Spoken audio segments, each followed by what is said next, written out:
All right, let's talk NFL now and go out to the Progressive guest line. We're going to call our friend Brent Musburger to talk about the NFL schedule release. Brent, how you going? If we're up to you and Wes Reynolds, I think you guys would talk about the Rolling Stones for the first 5 minutes here, but I'm going to force you to talk about the NFL. I have to tell you, Matt, it was great talking to you tonight. And the first thing, well, obviously I'm a Raiders season ticket holder, so I look at their schedule. But the thing that I want to see as someone who bets on the games and everything, I want to see week 1. And I've got to tell you guys, I think this is one of the most spectacular opening weeks in NFL history. Now, let's think about that opening game in Kansas City. The Chiefs are going to play the Baltimore Ravens. DraftKings, they put the Chiefs out as a 3-point favorite. FanDuel, the other one of the major books in the U.S., they're down to 2.5 already with a 46.5. But that's the opener. That's the appetizer. And then this year, we've got a Friday night game. The first time ever the NFL is going to play down in South America, regular season game. The Packers and the Eagles. Eagles up by 1.5. Those are just the first 2 games. We've got a great full Sunday schedule. The game that'll have the most eyeballs will be the doubleheader game. Tom Brady making his broadcast debut. And you've got the Cowboys, the Dallas Cowboys, America's team, in Cleveland playing the Browns. Now, this is kind of interesting. FanDuel has the Cowboys favored by 1.5. DraftKings has the Browns favored by 1 point in that game, okay? So that's your key Sunday night game. Here in Vegas, of course, we're going to be watching the Raiders in L.A. playing. Jim Harbaugh returns to the National Football League. Think about that. And the Chargers are favored by a field goal. And then on Sunday night, hello, everybody, we go to Detroit. The Lions playing the Rams. Stafford returns again to the Motor City. The over-under on that game, 52.5, the highest of the week. We're not done. Now we get to Monday night, and the Jets go out to San Francisco. Oh, yeah, here comes Aaron Rodgers, hoping it lasts longer than 4 plays. And the Niners are favored by 6.5, 5.5 at DraftKings. And so, Matty, because of the great contest at Circa Survivor, I try to get by the first week. I've already started the Bengals. They're favored by 8.5. Against the Patriots. I'll probably play the Bengals in week 1. So I think the schedule is fantastic. It's always fun waiting for it to come. But, you know, what a great day in sports. The Cubs finally break through down in Atlanta. Watched a little bit of that. Then in hockey, Colorado stays alive, comes back against the Stars. And how about Luka Doncic tonight? Okay, leads the Mavericks. That's OKC, and now they're up 3-2 going back to Dallas. You cannot beat this time of year, and then the whipped cream is looking at the schedule. It's awesome, guys. Awesome. But, Brent, you got to watch all those sporting events that you mentioned on actual networks and television. Now you got all these games are moving to different streamers now. It's not just Amazon. It's also Netflix gets the Christmas doubleheader. So do you have all your streams set up either here in Las Vegas or up in Montana? Follow the money, baby. You know, Netflix, my wife, Arlene, has always loved Netflix, so we've got the subscription to that. Amazon Prime is the other one. I have to worry now about, on Black Friday, you got to get it because the Raiders are going to be in Kansas City on Black Friday. So it's going to be expensive. But the beauty of living in Vegas, I told Arlene at dinner last night, I said, I'll just go down to Circa and watch it rather than subscribe to a new channel. I'll let Derek Stevens pay for it. What the heck? But yeah, I do sympathize with some of the fans. It's gotten expensive with the various streaming services. I certainly understand that, but that's the way of the world. That's the way it's moving is to pay television. Fortunately for us, we can sit in the sports book and watch all the games and don't have to worry about that stuff. Brent Musburger with us. Brent, I'm not sure. You probably haven't had a lot of time to break down the schedule, but as a handicapper, when you look at this, I love the fact you've already picked out your Circa Survivor team in week 1. But you look at some of the quirks in the schedule. How about this?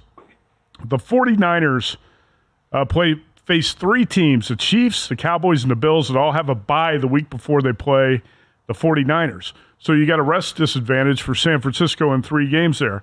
How about this scheduling quirk, too? The Bears and the Steelers do not play a division game until Week 11. So weeks 1 through 10, no division games.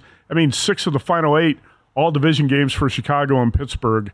Did you happen to look at any of the quirks in the schedule? Did you have time to check that out today? Yeah, the one thing I did notice, and I want to pass this along to all the listeners and viewers at VSiN, beware the over-under on the Pittsburgh Steelers. Take a look at their last 6 weeks closing out the season. I think it's the toughest way home that I've ever seen. Now, I know the coach never finished under 500, but beware the Steelers before betting the over-under. What I look at the over-unders because I do. Let's just take the Raiders. The number sitting at 6.5 at Circa. You got to lay 1,300 to win 1,000. I would like to bet the Raiders because I want to pull for them. So I looked at the end of the schedule, Matt, and the last 6 is very manageable. Okay, the schedule you cannot, if you're a Raider fan and you lose your bet, you cannot blame the schedule. Okay, it's doable down the stretch. Okay, yes, they play Black Friday at Kansas City, but it's a day game. All right.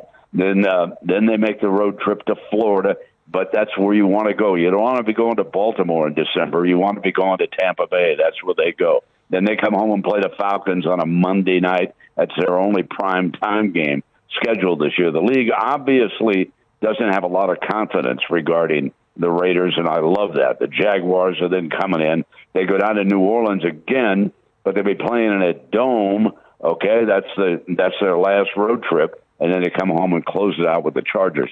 So I certainly take a look. The other team, I want to bet the under on the Chiefs. I have a feeling about that 11.5. I've got a feeling, and they've got a tough road to go. They play all kinds of strange primetime games. They're all over the schedule. So those are the 2 things that I looked at immediately was the Raiders and the Chiefs because I pay a lot of attention, obviously, to the division. Because, and I want to tell everybody, I know Aiden O'Connell has been criticized, blah, blah, blah, blah. He's the last winning quarterback against the Chiefs. Go look it up. I know he couldn't complete a pass.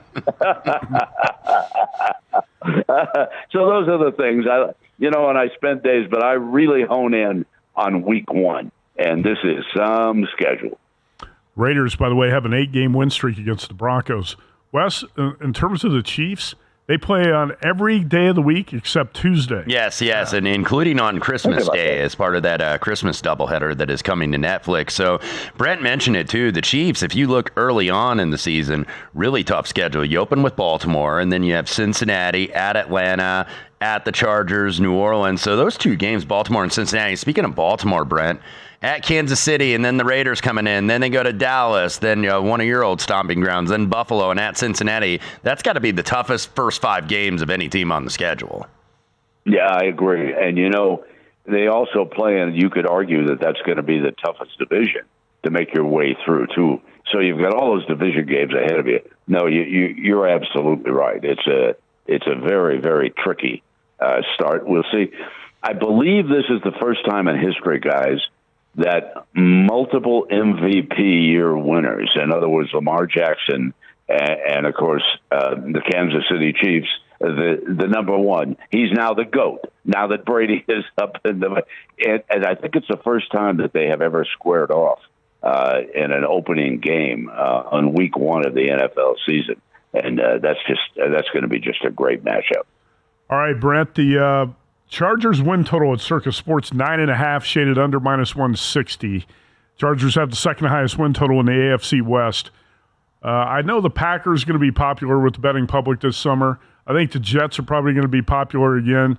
Obviously the Asterisks, can Aaron Rodgers stay healthy? The Jets look like they're going to be pretty good. What are your realistic expectations for Jim Harbaugh in his first season with the Chargers? Well, obviously they're overrated a little bit because of his great success in the past with the 49ers, before he went to Michigan. But that's expecting a lot of this Charger team. Justin Herbert, he's got a manageable quarterback. No question about that. If they stay healthy, should have a decent offensive line. But there's some issues with the Chargers in that secondary and everything. So I would be careful before I would bet the over on that number, okay? I would be a little bit careful. Not that I don't think Jim Harbaugh is a great coach. great coach. But sometimes you need an extra year to get that organization. You know, he's been paying a lot more attention to Ohio State than he has the Kansas City Chiefs. And so we shall see how he makes out in those 2 games with the Chiefs, because they're going to be very important. I think the Raiders are the sleeper in making a wild card berth. I think that everybody is looking past them. The league has definitely looked past them. Last year, they believed in Garoppolo. They believed in McDaniel. They were all over prime time. They're not all over prime time this year, and that could be a good thing for Coach Pierce and the Raiders team. The autumn wind is a Raider. It's great to talk football with Brent Musburger on NFL schedule release day. Brent, we'll let you go because I know you got to get your PGA bets in tonight. Don't bet the guy that just got a divorce. You know what I'm saying? Anyway, that's who Matt wants to bet now. You guys have a great evening. Okay. Thanks, Brent. You too, Brent. Thank you, sir.